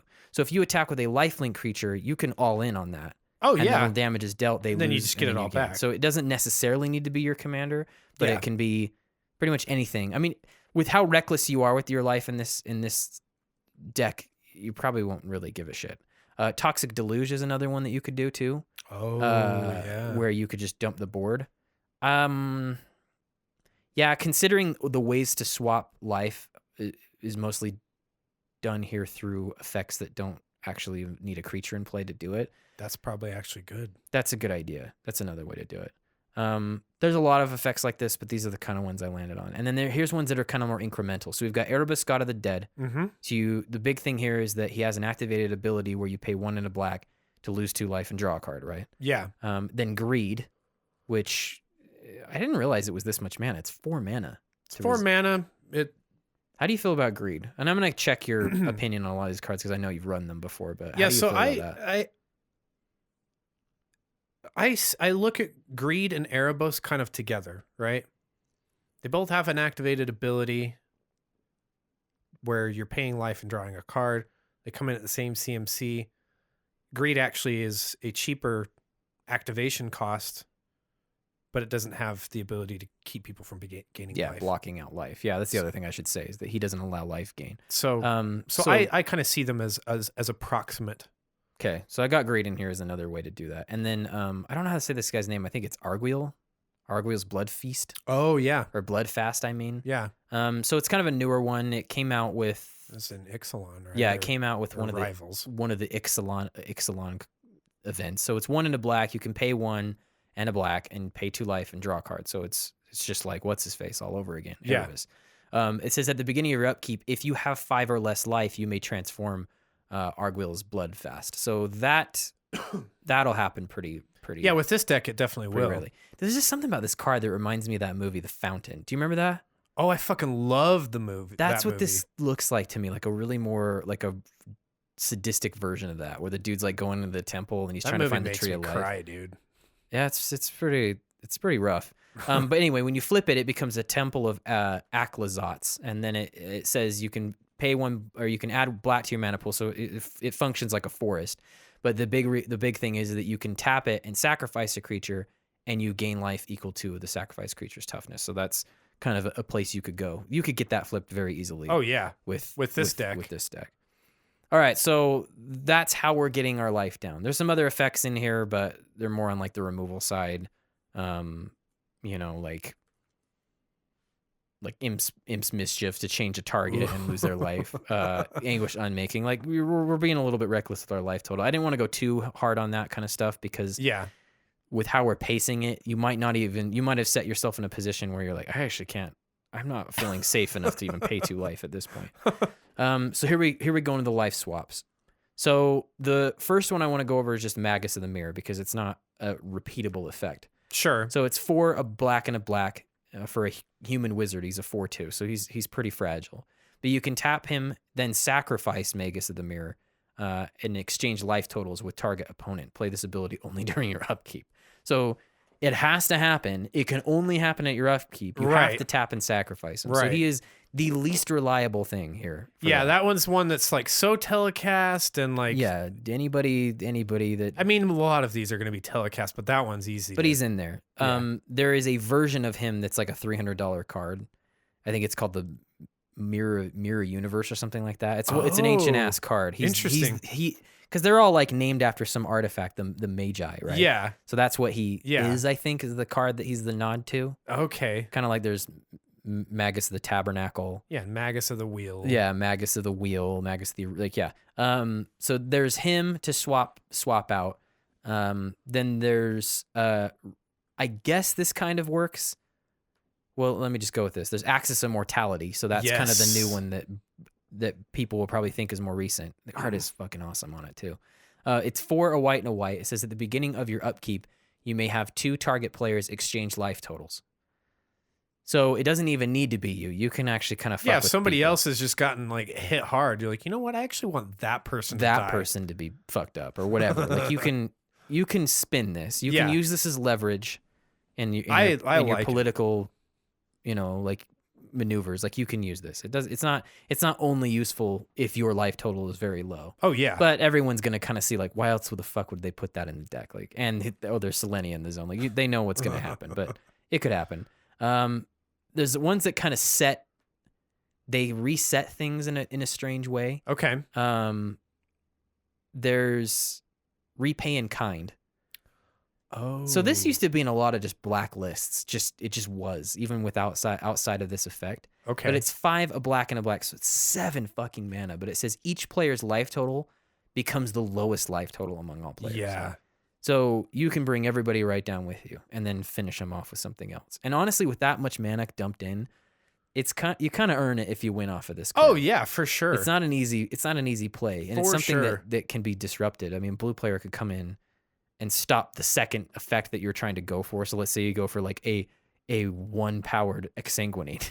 You know what I mean? Right. Like that's just because that's you can do that. yeah. Like, And if you have to win in a draw, like force a draw, I'm actually probably okay with that. Like if that's a if I don't victory win, for this nobody deck. does. That's yeah, a like, victory. it's a victory for this deck. But yeah, then there's reverse the sands, which is even more intensive. It's 6 a blue, 6 a white and a white. They actually just reprinted it in 2016. So it's 8 fucking mana for this. It says it's a sorcery. It says redistribute any number of players' life totals. Yeah, each of those players gets 1 life total back. So you redistribute them. Yeah, so you've So set pretty much what you yourself do is you pick up people's dice or whatever device they're using to track their life, and you just swap it. move it however you want it to look. But everyone has to end with a life total. It's not like you can say, okay, you don't get any. Like you're not getting a life total. Oh yeah, that because I'm that's why they giving put this it person all 20 of your life you have left, and you get nothing. Yeah, Like, they can't get do a that. life total. Like there's an exchange. And then there was the soul conduit. I didn't put the soul conduit in the list, but I think if you were to move it in here, I would take the Magus of the Mirror out because it's just kind of how he's working. Okay. But to talk about the soul conduit, it's a 6 mana artifact that requires that you pay 6 more, and it says, and you can just tap and it says 2 target players exchange life totals. Yeah, it's a lot. I mean, I don't know, man. Like, but you got to take what you can get when you're doing something this niche. a little bit. I just didn't include it because that whole process is 12 mana, but it is something that you can keep committing to. But it might be a good chunk of your turn. The Phyrexian processor is 8 mana to that whole process, and that's a big ask, right? See, yeah, and like there's a minion. So the processor, there's an alternative to the processor too. It's called the Minion of the Wastes. Okay. It's 3 a black, and a black. So it's 6 mana. But it only happens once. He comes into play and you pay that much life, and he is just that big. See, and that's a nice thing with something like the processor, though, right? Like you once you pull a switch off, you can. Well, no, right? Well, you 'Cause just it only pay happens 4 and you once. can keep making more. Right. Yeah, that one over time you can pay yourself with it. Like you Yeah. don't need to commit 39 life to the processor. I was Sure. just kind of being funny, but Sure. you don't need to do that. So All right. yeah, so far what we've covered is how to dump all your life, how to dump some of your life, and then what to do when the life is down there. Yeah, Okay, so this is the other category, which is to jump yourself back up. because you're gonna need. There is actually some effects available to us that will just bring us right back to where we started. Okay. So I'll start with some of the worst that just I don't know if this is all that great. So there's the Resolute Archangel. I don't have her on the list, but she's definitely an idea. She's 7 mana. Mm-hmm. So to put things around, like this would be a huge commitment. Oh yeah. So if Selenia is out, you could just keep going, but then you have to use some of these costs that I was talking about. Like those last cards I listed off, like outside of the Axis of Mortality or maybe the Magus when you've upkeeped, I don't know. You know what I mean? Like this is a hugely mana intensive event. So this is kind of why she's not on my list. But if you feel like you need to have something like this in there, go for it. I mean, really, it's not even something you need to combo with. Like, let's say you fucked it up or you've just taken damage and you need to start over. Oh yeah, and there's sometimes So- people just see what you're about. And Yeah, they just so you want don't to need deal to with you. Yeah, you don't need to think of these plays like combos necessarily. You can kind of think of them as like, all right, here's my second chance. Yeah. So it's 5 a white and a white for a creature angel. She's a 4/4 flying, but she says when Resolute Archangel enters the battlefield, if your life total is less than your starting life total, it becomes equal to your starting life total. So you just reset. With her. She There's fucking one does the that's trick. similar to her that I do have on the list, and it's because I felt like, well, you could force her ability to go. It's the Exquisite Archangel. She's actually Archangel. She's from Aether Revolt. So it's 5 a white and a white. So same CMC flying. It just says if you would lose the game, instead exile the Exquisite Archangel and your life total becomes equal to your starting life total. She's a 5/5. Gotcha. I really wish that she had the provision of, and and she just stops you from losing the game. Like, because I thought, like, wouldn't it be cool if this thing could trigger off of like somebody trying to lab man or something? Like it just wipes out anybody's way to win. But she doesn't have flash. Like she'd already have to be out. Like I think this chick only works if you're the person forcing the loss. Yeah, which that's what this deck is looking to do. Yeah, you're like if somebody else forces a win, like I'm gonna win, and I just don't know where. I think this is kind of what people thought was like, well, how is this really useful for us if on those type of things? Yeah, it doesn't fit into that. It just doesn't. Not that those happen all the time. I'm just kind of saying like, sure. But on this deck. Sorry, I'm over contextualizing. But on this deck, well, but what I just described, you can just like go, if you're I'm using setting myself to 0. Yeah, like if somebody's using. using. Wait, she's out. I'm back to 40. You know. Yeah. Like even if you're near death, like you could just hurry up and do it and reset. So if you're dying and you're like, oh fuck, I'm beat to death. Well, let me just pay. All right, I'm back to 40. Yeah, like let's try again. I'm sure people are gonna deal with this Archangel. So before that happens, yeah. So huge jump there. The other thing is Tainted Sigil. Ooh, yeah. So one? so now we're kind of moving into the territory. Well, hang on. Let me go back. Sorry. Let me go one more that I think is less. I was really excited to talk about your taint. Yeah, I mean we can talk about it later. All right. So Tainted Torgar. It's Torgar, dude. Famine Incarnate. God, I got like taint on the brain now. I got taint brain, dude. What was that movie where they kept bringing up a taint like all the time? I feel like that's our fucking. It was games. the chick from like Parks and Rec. I remember her always bringing up somebody's taint and like rubbing oil on it. I'm not even kidding. I don't remember the movie. The one with her and Tina Fey. Yeah, like me and my ex watched that, and I was just like, "Why are we talking about taints so much and oil?" It offended me. That's what I'm trying to say. Anything. All right, so Torgar, Famine Incarnate, 6, a black and a black. As an additional cost to cast the spell, you may sacrifice any number of creatures. This spell costs 2 less to cast for each creature sacrificed this way. I don't know how. Again, these aren't that great part, right? It says when Torgar Famine Incarnate enters the battlefield, up to 1 target player's life total becomes half their starting life total. You just target yourself. I'm back to 20, bro. Whatever it fucking takes. These are just too much fucking mana, dude. I mean, he can be reduced. You just can't help yourself. I just don't have a lot. I love this goddamn card. I know. I think that's the one that you're always like subliminal messages to Kyle. Torgar. Yeah. Why don't you fucking do it already? God. And then I said those were the bad ones. Okay, let me go to the better ones. Fuck. All right, so Tainted Sigil, since we're going to continue to talk about people's taints. For Christ's sake. Torgar. It's a white and a black. It's an artifact that says tap, sacrifice Tainted Sigil. You gain life equal to the total life lost by all players this turn. So you would be on that list of all players. Okay. So if you plummeted yourself way the fuck down. Yeah. Swapped life totals, they lost that life. Yeah. So it's a fucking huge difference. So both of you lost a shit ton of life. You gained that much. You can do some weird stuff with this one. Yes, and it also says damage causes loss of life. So that's in there too. So if somebody has a huge attack against someone else, you can be like, I'm going to drop it. But this is already out there. There's no way to like all of this are a lot of these are telecasted. This is the most telecasted deck you can do. It really is, right? Yeah. So now I'm really thinking like, God damn it, Videlkin Orrery is what I'm thinking.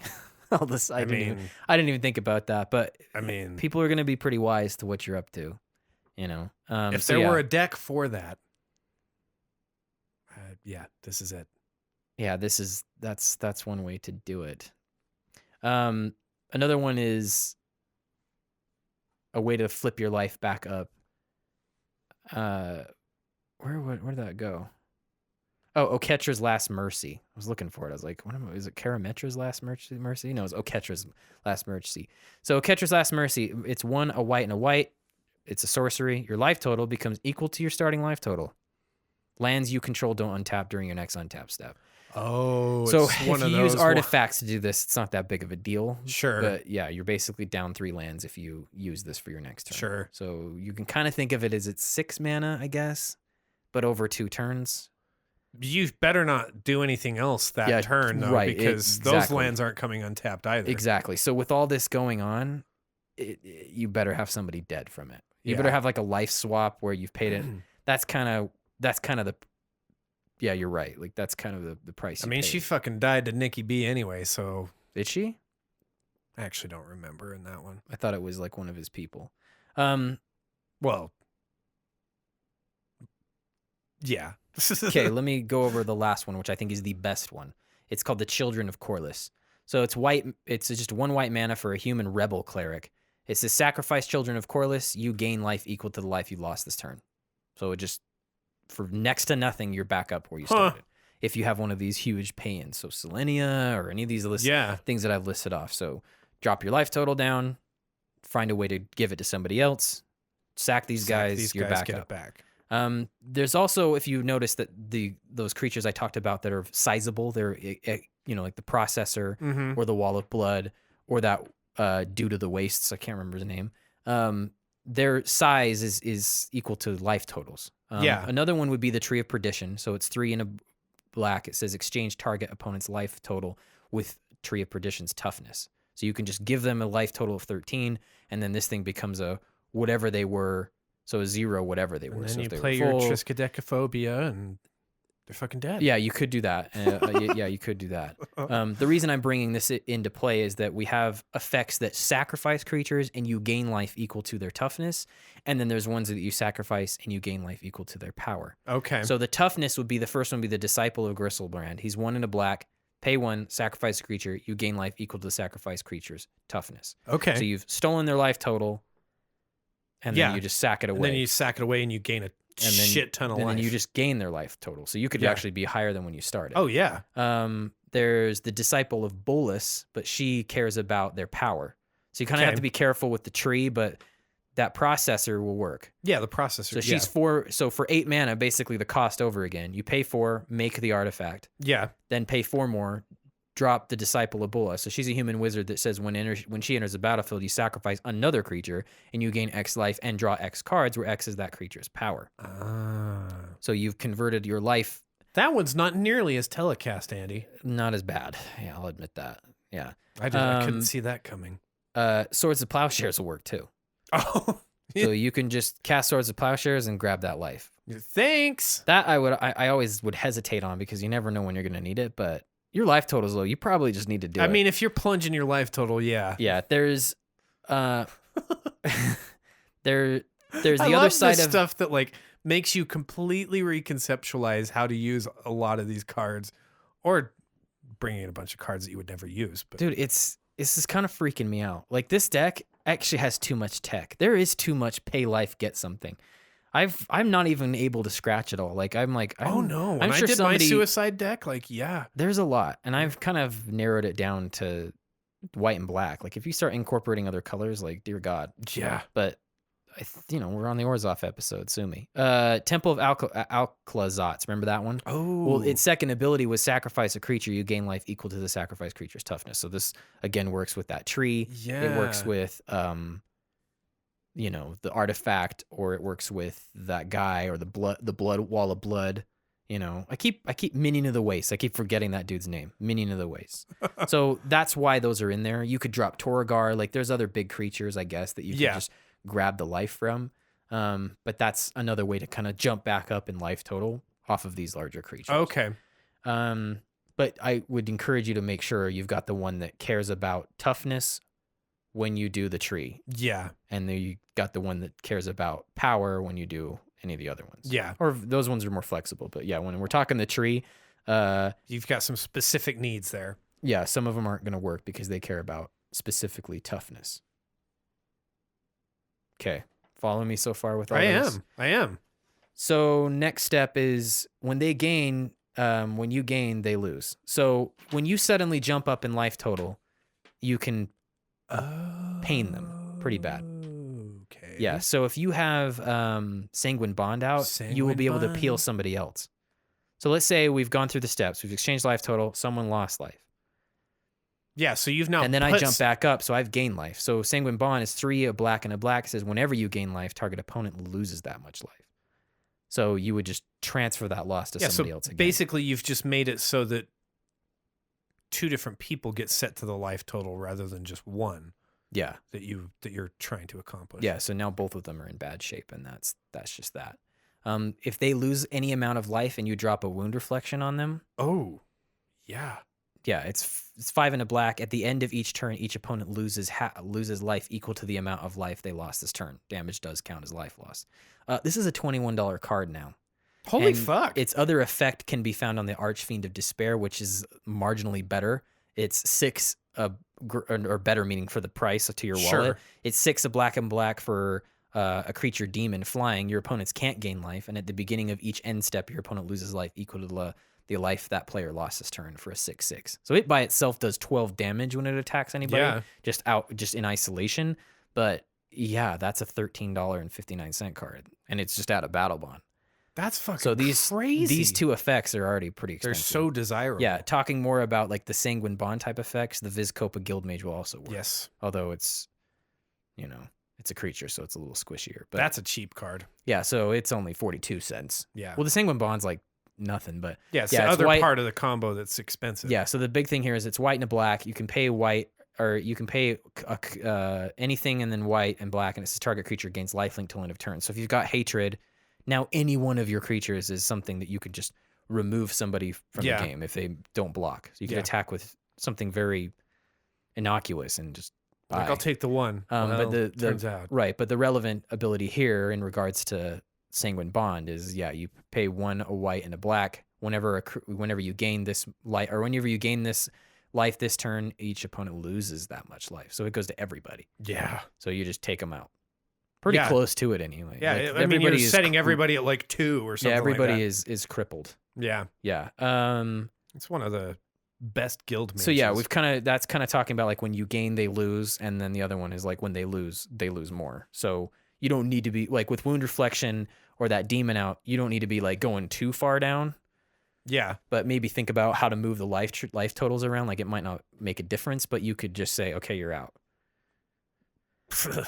Yeah.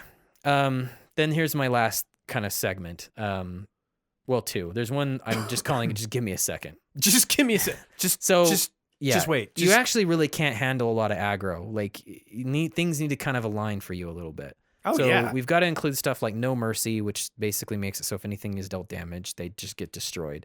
The one that I really liked is, and she's going to show up in another deck list, is Michiko Konda, the Truth Seeker. So she's 3 and a white. It says whenever a source an opponent controls deals damage to you, that player sacrifices a permanent. So she's kind of like a Phyrexian Obliterator a little bit. She's fucking gnarly. Yeah. Pretty much anyone going really wide, they aren't going to come near you. They lose too much to get at your life total. We haven't seen this played that much in our Depending playgroup, on where your but life total's at, I guess. You might have that made may be yourself worthwhile. so crippled it might not be worth it. We haven't seen her played too much in our playgroup, but whenever it has been played, I'm like, okay, everything I do stops until I can deal with her. Yeah. So that's kind of it's kind of important to have, I think, kind of ways to keep them out. You could put Ghostly Prison in. There's the Koskin Falls, which is kind of like a weird pillow fort too. Yeah, it's kind of a niche one. So it's so old it's called a world enchantment. It's 2 a black and a black. It says 2 a black and a black for a world enchantment. It says at the beginning of your upkeep, sacrifice Koskin Falls unless you tap an untapped creature you control. Creatures can't attack you unless their controller pays 2 for each creature they control that's attacking you. I didn't even know that thing existed. Yeah, it's kind of out there. Or you could do the it's from New Phyrexia. They can pay white to get across, or they can pay 2 life. Do you know what I'm talking about? Norn's Annex. Norn's Annex. Yeah, so I never really include That's that actually one. an expensive card. What is it? Ew, really? Because I think it's just an uncommon, but it's... Oh, no, it's a rare. It's more than... No, it's $5. It's $5. Like it's But not... for the effect, I don't know. So it's 3 in Phyrexian white and Phyrexian white. The art's actually really sick. It's pretty cool. It says creatures can't attack you or a planeswalker you control. So it actually has that provision in there to block the planeswalkers too. Yeah. Unless their controller plays white Phyrexian for each of those creatures. So a white player can just pay 1 white. Yeah, but everyone others else have to pay life. Can get across by paying life, which isn't that big of a deterrent for somebody like Xenagos or really just anybody. Like if they're reserving mana, sure, they'll be like, whatever. How much damage I deal to you is more life than I pay. Oh yeah. But if you've set their life total down, You know, like if you've created the conditions there's where no way it's, they'll come at you. Yeah. They can't afford to. Right. Plus, you're gonna. I don't know. This deck kind of head games people, I imagine, because if they attack you and they know eventually you can switch these totals, that might be a deterrent enough. Like the Axis of Mortality might be a deterrent enough. But I don't know. It depends on the DPS capacity of your play group. You know, if they have like if there's a Rakdos load of riots out there, like I don't know if you can work fast enough to get that him. one's hard to work around. Well, that's my other idea is that like just set him really low and leverage him away, you know, or something. Jeez. But I don't know, that might not be enough. Like it might be like, fuck it, I'm already lower than you. I'm just gonna kill you. What are you gonna do? My dude. If you're dead, you can't exchange anyone's life total. So in those examples, I have my oh shit buttons, which is okay, I've really fucked this. I need even more time. Just give me 10 minutes. So there's Angel's Grace. It's white for a split second, so that means like it just can't be interfered. It's happening. It's a split second. As long as the spell's on the stack, players can't cast spells or activate abilities that aren't mana abilities. So short of like an Ashnod's Altar or whatever, it's happening. Oh yeah. You can't lose the game this turn, and your opponents can't win the game this turn. Until the end of the turn, damage that would reduce your life total to less than 1 reduces it to 1 instead. So it's kind of a weird state to be in. So that won't work for your life pay stuff, but it won't let you lose for having 0 life. Yeah. So you could drop yourself below 1. And then this will set you up. So this is a really good card to go with Repay in Kind. Because that way you can be like, all right, everyone's now the lowest, which yours is 0. So 0 is the new. Yeah. And it's not letting you lose, you know? Because this is till end of turn. Like this has to resolve because it's split second and then, yeah. Sure. The other one's just like Teferi's Protection. That's another one that just makes it so they can't get at you, your permanence, or your life total. Yeah. Yeah. And then Test Protection will do the trick for sure. One of our listeners threw this one out for the Marquesa list that we did a while ago. Okay. So it's actually called Intervention Pact. It's 0 mana, but it says Intervention Pact is white. The next time a source of your choice would deal damage to you this turn, prevent that damage. Oh. But you gain life equal to the damage prevented this way. And this is the beginning of your upkeep. You have to pay 3, otherwise you just lose the game. So it's one of those pact cards. It's the white pact. Sure. So I guess if you've got... That's actually pretty cool. If you got some really battle cruisery stuff going on in your play group, then this would be the card for that. So you're going to just reverse the damage. Yeah. So if you're really hurt or maybe you're just not ready, like, I don't know, it's commander damage. Like who knows if you're not ready to set this stuff up. The other card I wanted to mention is just the reason for the season. It's the Font of Agonies. So it's a new card from the same set that's coming out, Ravnica Allegiance, but it's 1 black for an enchantment. It says whenever you pay life, you may put that many blood counters on Font of Agonies. You can pay 1 and a black, remove 4 blood counters from Font of Agonies, destroy target creature. Oh. So this will get pretty full pretty often, I think, with just what's going on with all the pay life. I would say so. Because you get that many counters. It's not like instances of or whatever. It just says whenever and you put that many blood counters on Font of Agonies. Like it's just a cool piece of tech for it. Some other ideas just to kind of throw out there. Ad nauseum. I don't know how to control this really, like where to stop, because you're falling into cards. Like let's say, just to go say what it is. It's 3 a black and a black. It says reveal the top card of your library. Put that card into your hand. You lose life equal to its converted mana cost. You may repeat this process any number of times. So whatever you're looking for, your life total is now coming further and further down as you're doing this. So, like, are you in a position to... Like, I like this card. I just don't... If you never find what you need, it could just, like... Yeah, you just set yourself at a low life total and you're fucked. Yeah, but then again, like, kind of just thinking about this from the other angle, it's like, let's say you already have out what you need. This card gets really cool, actually. Oh, yeah, it does. You know, so you can just shoot it off, and then as soon as we get to your turn, because it's an instant, so you can shoot it off, and as soon as your turn comes around, you can be like, all right, I'm going to access this thing away. You know, because everyone's going to see that. But everyone's going to see everything else in this fucking deck anyway. So sure. I don't know. So that's a card. Essence Harvest is 2 and a black. It says target player loses X life and you gain X life, where X is the greatest power among creatures you control. So you know those guys that I keep talking about the setting their power, you know, like the Phyrexian process, or the dude from the Wastes and then the Wall of Blood. Like their size it just translates into damage this way. So they can attack and then afterwards do this. That's a lot of fucking damage. So you could attack, they don't block, they take the hit. I don't know what they're thinking, or maybe they couldn't. Then after this, you just drop an Essence Harvest for 3 mana and burn them some more, and then you get much life. Take it. If you remember, there was a legendary from Dominaria called Evra Halcyon Witness. So she was 4 a white and a white for an avatar. She's lifelink, or let's just say it. I mean, it looks feminine from here, but who even knows? All right, so and plus she's stepping on a bunch of Joshua trees. How fucked is that? Yeah, that government shutdown, dude. So it's a 4/4 lifelink, but you can pay 4, and it says exchange your life total with Evra Halcyon Witness's power. So this makes a lot of sense with these sack abilities. Yeah. So if you have the not the Arguils and not or Argyle socks, whatever, not that one because it's toughness, and not the Disciple of Gristlebrand, but like the Disciple of Bullis will do it. Sure. You can just pull that life back in case anybody messes with her. But she is lifelink, so when she swings in, she just doesn't have any evasion. I just didn't have a way to support this card. You could put Key to the City in, because that actually you might want that anyway. So I'm focusing on her a little bit, the Evra Halcyon Witness, because there's a lot of cards in the deck that care about that exchange, and it's only 4 mana, I guess. Like you could just hurry up and do it, and then sack it.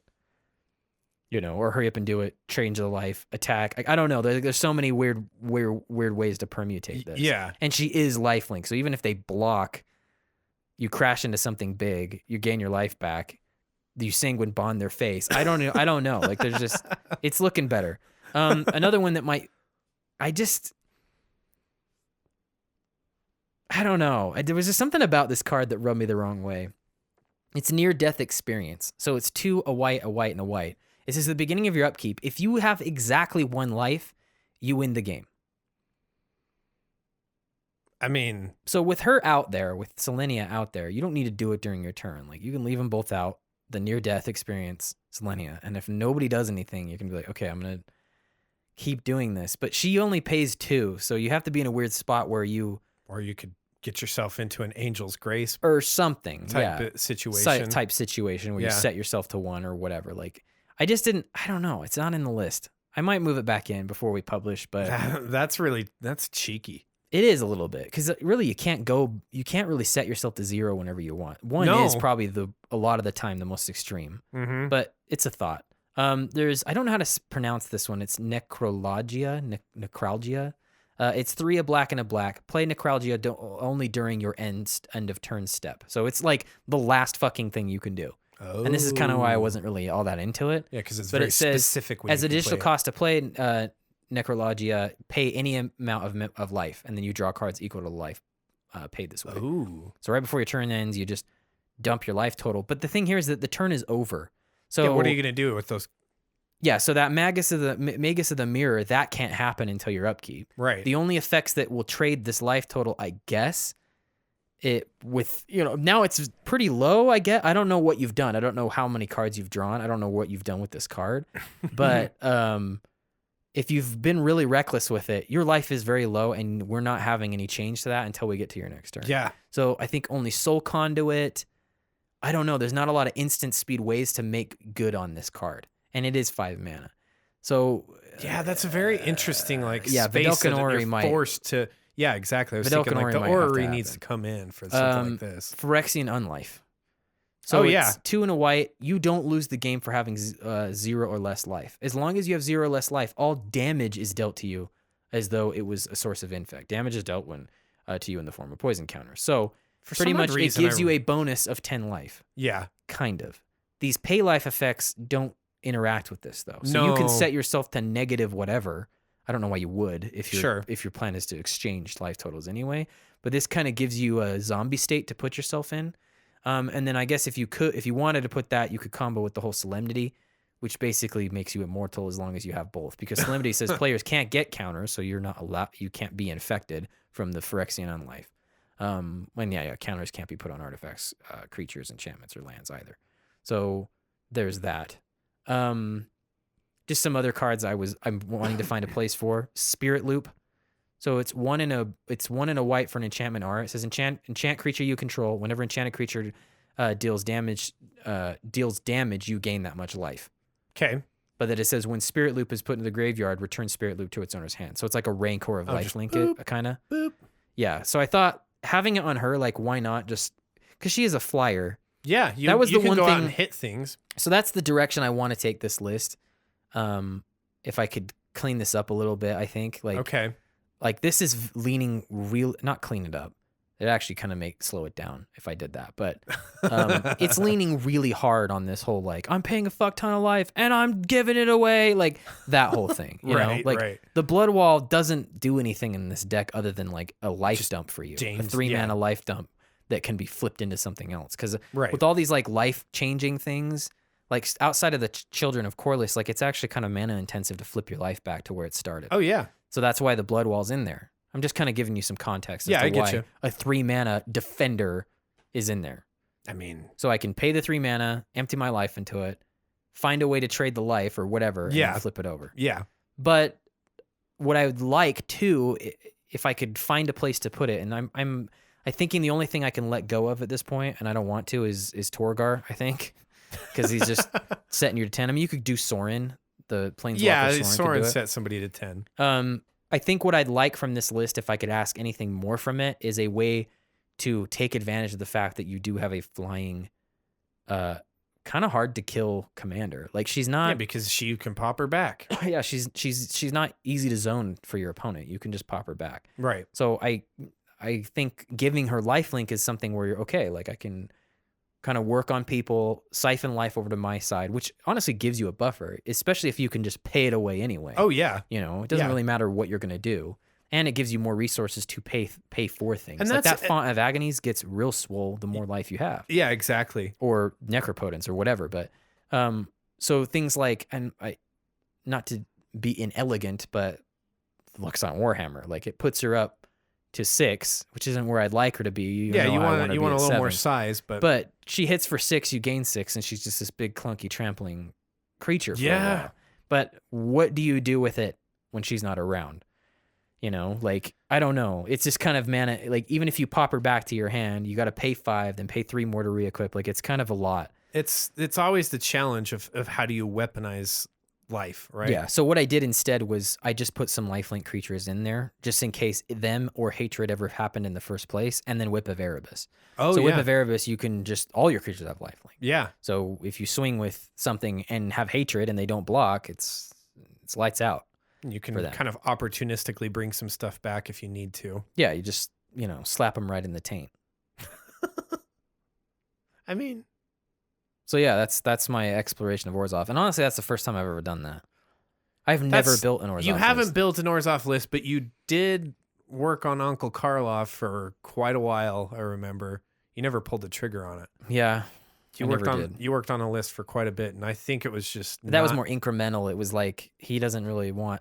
He wants things like a Soul Sister in play to really shine. Oh yeah, but here it's just. Yeah, you're 0 to 60 on things. As far as like an alternative commander, I'm thinking, so it's not just so obvious what you're up to. I don't know. I don't know if there's any other way to hide what you're up to. Once they see something like most of the stuff in the deck is very telecast anyway, and you may just have to accept that that's what's happening. Yeah, and I guess if anyone's listening to that and going, "Why is that a big deal?" That's like every fucking deck, dude. It's like, well, this is a little different. Like they're watching pretty much their life total just disappear if they see you're going to trade it over. Right. It's not like, even something that happens really fast and rapidly, like something like a storm deck. Like it's not like that. It's like, all right, I'm setting myself to 1 and you pass the turn and Axis is out. Yeah. Now everyone's going to scramble to kill you. Who are you going to set to 1? Right. So I don't know how to fit another commander into this because you might need her abilities to do that whenever you need to do it. Because you can stay at 40, pass your turn, and then before your turn begins, to start bouncing her back into your hand. And that's a nice thing with her. Yeah, that's the nice thing with her. But like Vana, you can pay 7 just to wipe something out.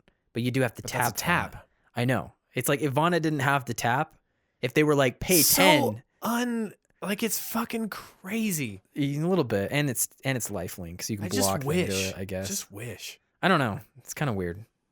Or block, then do it to somebody else. Or attack. Attack, then do it to something else. I don't know. I don't know what the... idea was. If it was like pay 10 and it doesn't tap, like, hey, you I can just do don't know it. why it has to tap. You can do it, but just so you know, it's gonna be a lot. Like, we're gonna make you pay for it if you're gonna remove a creature. Maybe it was just destroy, like, Yeah. you know, not something as because doesn't she exile or what does she do?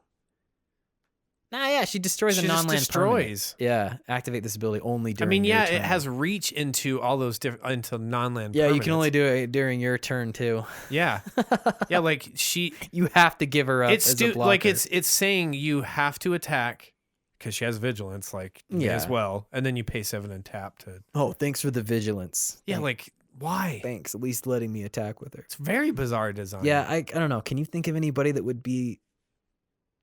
I mulled over like the old Obsidat because I was like, well, at any time they can pop in and go surprise and take that last 2 away. But they're just too much mana, like to have a weird, basically Oloro type ability, kind of where they come in here and I mean they can attack. They do have haste and they are sizable, I guess.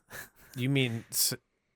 Okay, the old Obsidat, the old middle Obsidat, one, yeah. not the oldest, the one from Ghost Gatecrash or whatever they were from. Okay, yeah. Yeah, I remember that being an expensive card. And that was a card I fucking loved. Back in Standard in the day. But yeah, that's the idea. I think I'm gonna mess with the. God, I want to leave Torgar in there though. You know, I did put Triskaidekaphobia in there because did you? You could easily set yourself to 13, and then with Axis you can kind of move it around here and there. Like, you're like, who's gonna get it? I would rather the deck be like that. So where the life totals are being messed with, but no one's ever totally a spookied. You know what I mean? Yeah. No one's totally a freaked out. Like they're just kind of annoyed where their life total's at, and that it keeps moving around. I wish I could create a deck that does that, but I feel like you run the risk of just being aimless. Sure. Where nothing's actually getting done. Well, so yes, I can testify to that. Yeah. So my Ikra Timna list, one of the things I did, because after a while it just, like I talked about, like having high life totals, which happens with Ikra because you get the big butts going and you just gain lots of life really quickly. Yeah. It attracts people to come to you. And so one of the things I actually did is I actually put in some switcheroo type cards, like Axis of Immortality is in that deck. And when you're trying to do that kind of like, well, let me like maybe switch if I need to type of stuff. I don't know. There's a lot of times that stuff sits in my hand and I just don't do anything with it, but it's a dead draw.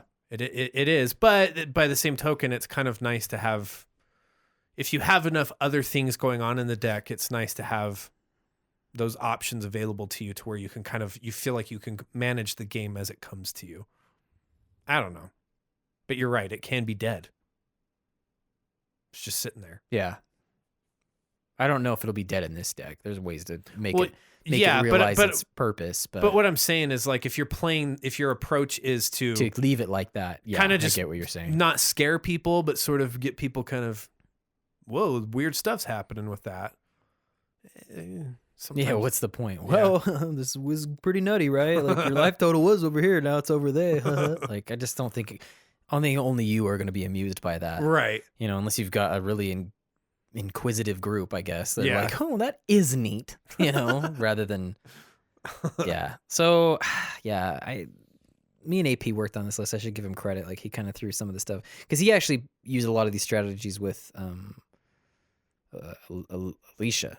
Oh, like that was his, because he could do this stuff like tapped and attacking. He could do Blood Wall and then just that was his kind of idea. But so I kind of asked him like, what are you reusing? And so if this has elements of that, that's why, because a lot of this was kind of born out of his head. I had like maybe 60% of the deck there. Yeah, but that last 40, I was like, I don't really know what to put in here, man. I got an idea here. And he's just like, you don't do these colors ever. No, you don't. I haven't. So this is where we landed. That's pretty cool.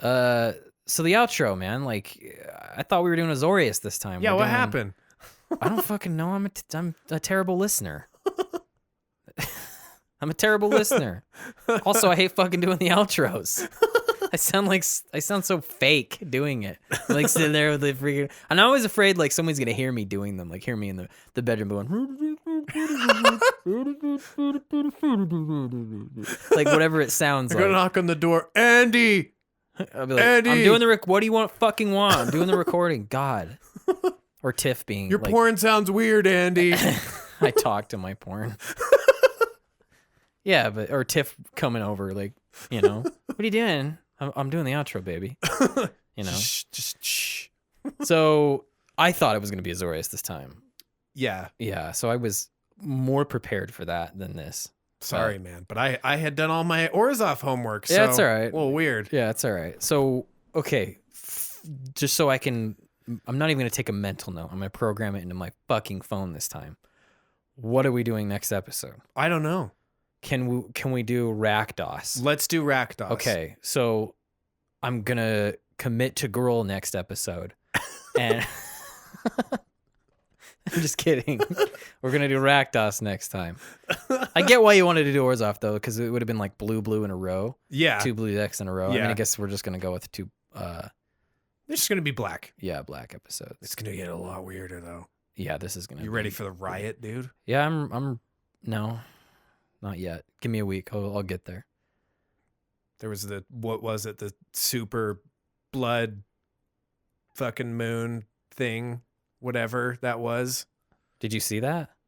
No, but there was some guy, I was at this concert, this guy was just like, he couldn't stop talking about it. Ah, dude, like, sorry, this episode's dragging, but remember when I went to see the solar eclipse up in Idaho? Yeah. Like the solar eclipse? Yeah. And I told you about what happened with that? You're like, the guy that just would not shut up as it's like going off. And he was talking about like some other eclipse that he had seen when like years ago. You're like, there's an eclipse right Yeah, in and front of us. it's- Shut the fuck up. It's happening. And this is probably a good way to end an episode about the Orzhov, right? Like the sun is getting eclipsed by this just massive object. This And merciless it's- eviction. And I saw the annular eclipse back in 2012, and this doesn't even touch it. And I remember like talking to you, and you're like, because you know we invited you to come up there, and you're like, dude, it's a 10% difference.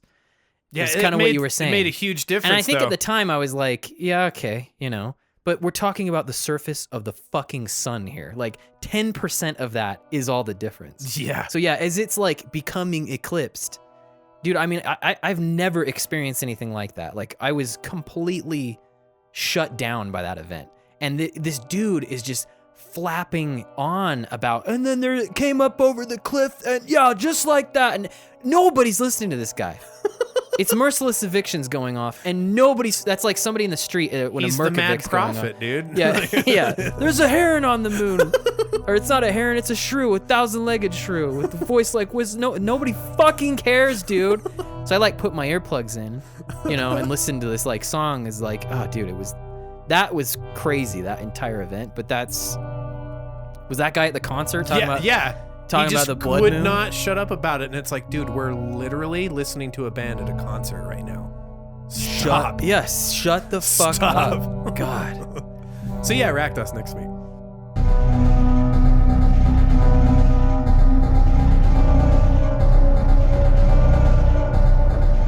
Well, surprise, surprise, this episode was Orzhov, and not Azorius. I don't know, dude. Don't come to me for precision work, especially when it comes to recording podcast outros. Well, all's well that ends well, because we're going to have our buddy Austin from the Commander 99 in to talk about Azorius with us. So yeah, it all worked according to my design.